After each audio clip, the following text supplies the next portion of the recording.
Hey everybody, and welcome to my N5 series on the Akai MPC. Sham wrote in and was asking what the little magnifying glass with 16 pads icon was for and what it's all about. And I'm just going to double tap main here to get into the grid view. It's right here in the bottom left corner, and when you tap it, you can see it blink, but it doesn't seem to do anything. It does do something. And what it does is it will zoom into whatever your currently selected pad bank is. And you might ask, why would you want this? Because I can hit pad banks and it's zooming in to view them. And it would basically just be hit A here. Well, the reason why, at least I do use it from time to time, is twofold. So let's first, I just want to show you, let's just go load an expansion. Doesn't really matter what one. Let's just load it. So if we come in here, a few things to notice is if you look at it, there's nothing on anything but the first bank.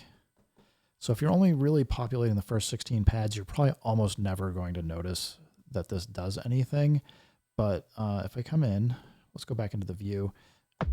Let's say we just lay something out here.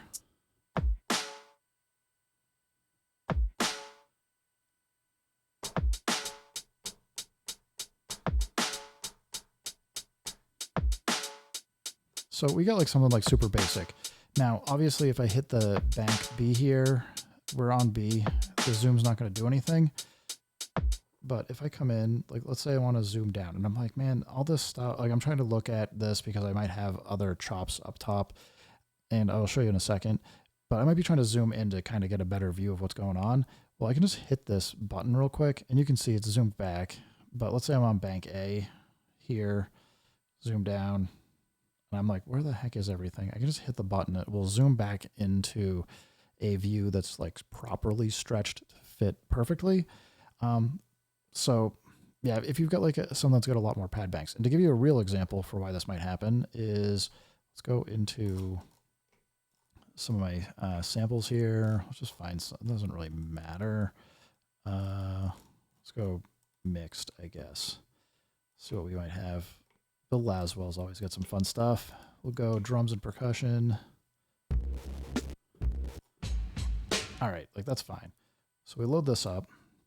We're now going to come into, I'm double tapping mute to get into the sample editor and just go to the beat. So we can see this is probably looks like 8 or 16 chops, but let's say for whatever reason, I actually wanted to do this in 32 chops. Maybe I want to get super glitchy or something. I can take this, chop it, we'll go convert, do it. And now if I go over to track 2, for example,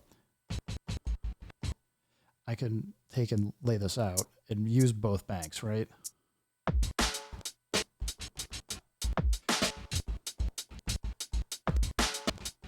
So I'm just trying to lay something down here, not to make it sound great, but just to kind of mix it up.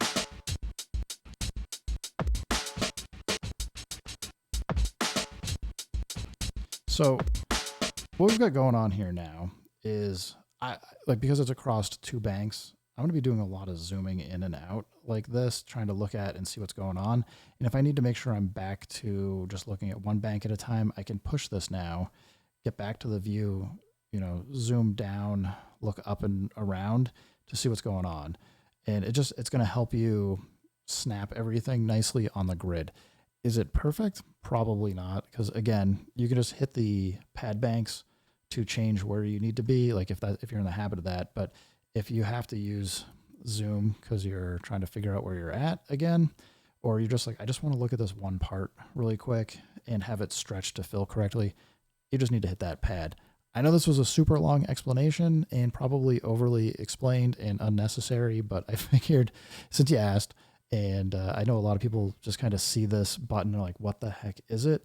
I figured I'd at least give you that a sense for what the heck it is. Anyway, everybody, thanks for stopping by. Keep making music, keep having fun. Remember, if it sounds good, it is good. And peace.